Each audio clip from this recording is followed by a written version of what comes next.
Sejam bem-vindos a mais um Pós-Créditos Classics. Estamos chegando ao fim da maratona. Este é o penúltimo vídeo da maratona Star Wars.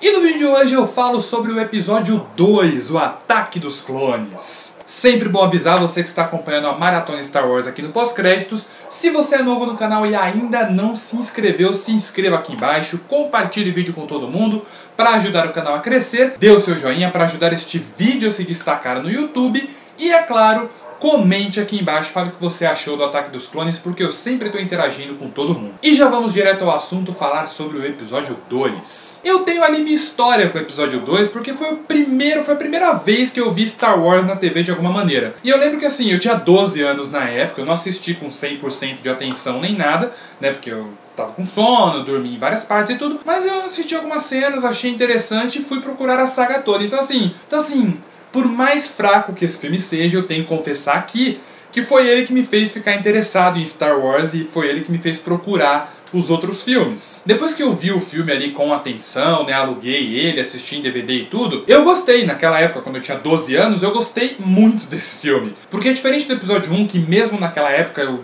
já não curtia muito, eu já achava chato, e o episódio 2 ele tem muito mais ação.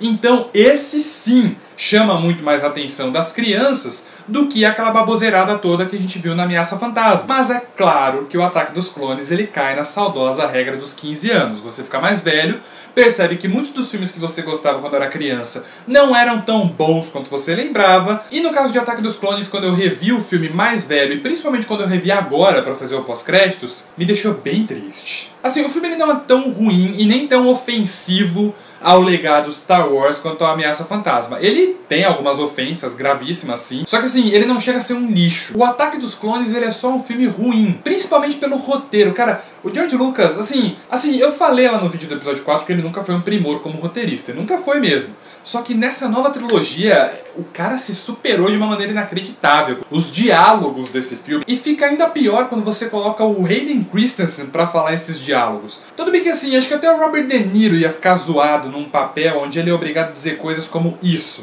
I don't like sand. It's coarse and rough and irritating, and it gets everywhere. Mas assim, as falas são horríveis, mas isso não anula o fato de que o Hayden Christensen é um péssimo ator. Principalmente porque depois de Star Wars eu vi o cara em outros filmes e realmente ele é muito ruim. Então você chama um ator ruim como o Hayden Christensen. Eu não sei que teste que ele fez pra passar como Anakin Skywalker. Eu não sei se ele pagou o George Lucas, não sei o que aconteceu. Sei que você chamar um ator que é incapaz de demonstrar emoções e quando as demonstra é um negócio assustador, I hate them. pra fazer um personagem em que tudo envolve emoções, um personagem que passa o filme inteiro em conflito sobre ser do bem ou do mal, sobre os sentimentos dele, sobre o que ele realmente deve sentir, se é raiva, se é medo, se é angústia, se ele deve ficar calmo, sabe? Você chamar um cara desse pra interpretar um personagem desse destoa muito, cara. Como que o Hayden Christensen conseguiu o papel de Anakin? Esse filme ele começa a pavimentar o caminho do Anakin Skywalker pro lado negro da força. E isso até é interessante, a ideia em si é interessante, as motivações dele, o conflito dele é uma coisa que é muito interessante ali na história do filme. Mas o ator é incapaz de passar tudo isso e os diálogos que o George Lucas coloca pro Anakin Skywalker são sofríveis e faz qualquer um pensar, não é possível que esse moleque vai virar o Darth Vader. E no fim das contas o personagem é desenvolvido nesse filme como sendo um adolescente revoltado, chorão e egoísta, cara. Claro que o desenvolvimento do Anakin não é pior que o desenvolvimento do romance dele com a Padmé. Primeiro que o Hayden Christensen e a Natalie Portman não têm química nenhuma. Eles têm tanta química quanto arroz e uva passa, ou seja, nenhuma. Os dois não tinham nada pra ficar juntos, o que é mais uma prova de como o episódio 1 não deveria ter existido. Porque a gente assiste o episódio 1, a Natalie Portman está com cara de Natalie Portman e o Anakin está com cara de Jake Lloyd, que é um menino de 10 anos. E aí no episódio 2, o Anakin está com a aparência que tem 20 anos, a Padmé está com a mesma aparência que ela tinha no episódio 1. Ela chega e fala pro Anakin no primeiro momento que eles se encontram: And he'll always be that little boy I knew on Tatooine. Uma hora depois, no mesmo filme, os dois estão se beijando. E no final do filme, os dois estão se casando. O filme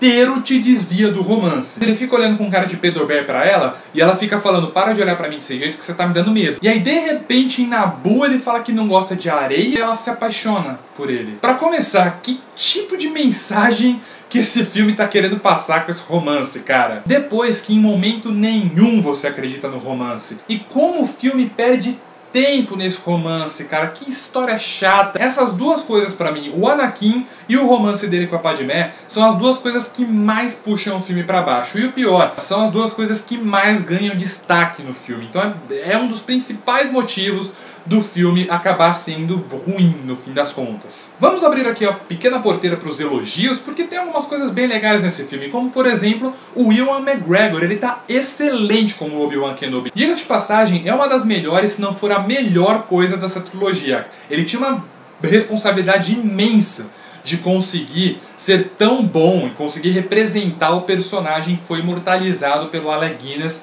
na trilogia original. E ele consegue fazer isso com maestria. No primeiro filme eu já achava ele bom, né, na Ameaça Fantasma, só que o filme todo é ruim, então ele acaba indo junto no balaio. No episódio 2, como mestre Jedi, né, como mestre ali do Anakin, ele está ainda melhor. Eu concordo com um amigo meu que diz que o episódio 1 não deveria existir, porque se você parar pra analisar, ele não acrescenta nada nessa história toda. Então eu complemento o que ele disse ainda e falo: acho que o episódio 2 deveria ter sido o primeiro filme dessa trilogia nova, o episódio 3 deveria ter sido a Vingança do Sith mesmo, e no meio desses dois deveria ter feito um filme sobre a Guerra dos Clones, porque essa guerra é citada na trilogia clássica, e no fim a gente nunca vê isso no cinema. A gente vê o início dela, que assim como todas as cenas de ação desse filme, são legais até a página 2. A batalha ali de Geonosis, no campo de Geonosis, putz, é o momento que todo mundo tava esperando, um monte de Jedi com lightsaber na mão, e brandindo lightsaber pra todo lado, e matando droid, e lutando, e usando força, e putz, que emoção, até a página 2. Porque se você parar pra pensar um segundo nessa batalha, você vê que os sábios Jedi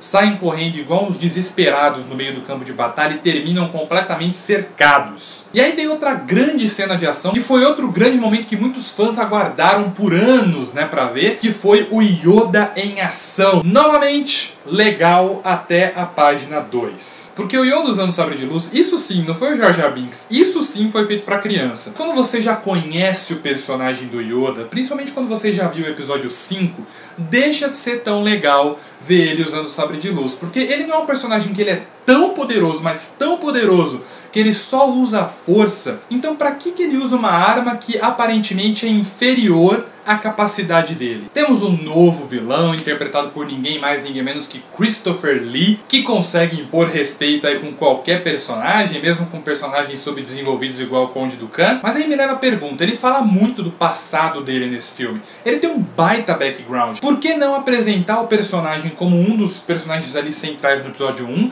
Porque ele é um personagem interessante, desenvolve esse personagem, mostra ele como esse Jedi sábio que se deixou seduzir aí pelo lado negro, e aí deixa isso em aberto, será que ele foi, será que ele não foi? E no episódio 2 apresenta ele de uma maneira diferente e mostra que ele, de fato, o Conde Dooku que a gente viu lá no episódio 1, realmente acabou virando um Sith, olha só que triste. Mas não, como mataram o Darth Maul no episódio 1, vamos jogar mais um vilão agora no episódio 2, né? Outra coisa que eu acho bacana é toda a sequência de caminho. Muita gente não gosta da ideia dos clones, eu acho a ideia dos clones terem sido ali a semente para o surgimento dos Stormtroopers muito interessante. Isso sim é algo inesperado e interessante, mas que não chega a destruir nada que foi criado ali na trilogia original, não é que nem os midi-chlorians, por exemplo. E eu acho que toda a sequência ali do Obi-Wan visitando o Camino é bem legal porque constrói uma certa tensão, você fica esperando alguma coisa dar errado a qualquer momento. A participação do Jar Jar Binks foi reduzida nesse filme, mas olha só que interessante, parece que o George Lucas fez de propósito, né? Nem todo mundo se dá conta disso, mas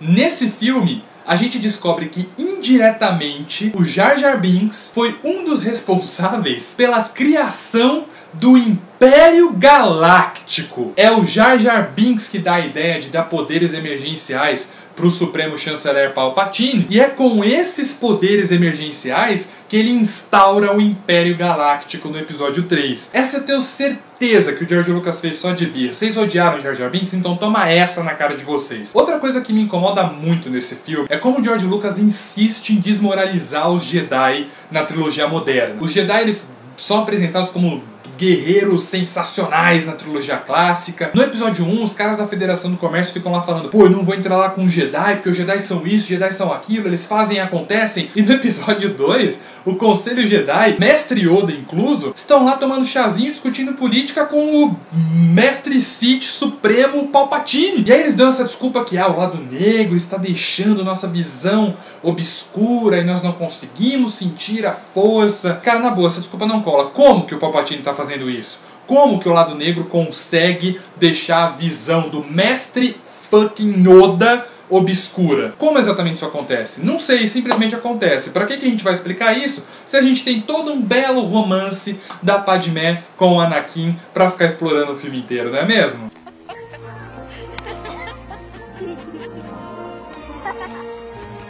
O Ataque dos Clones acaba sendo o tipo de desempenho do Brasil na Copa de 2014. Ele tem ali bons momentos que você até reconhece, tem outros que parecem bons, mas que você analisar foram bem ruinzinhos, tem umas goleadas e no fim das contas só fica impressionado deles terem conseguido chegar tão longe, porque como um todo era tudo bem fraquinho.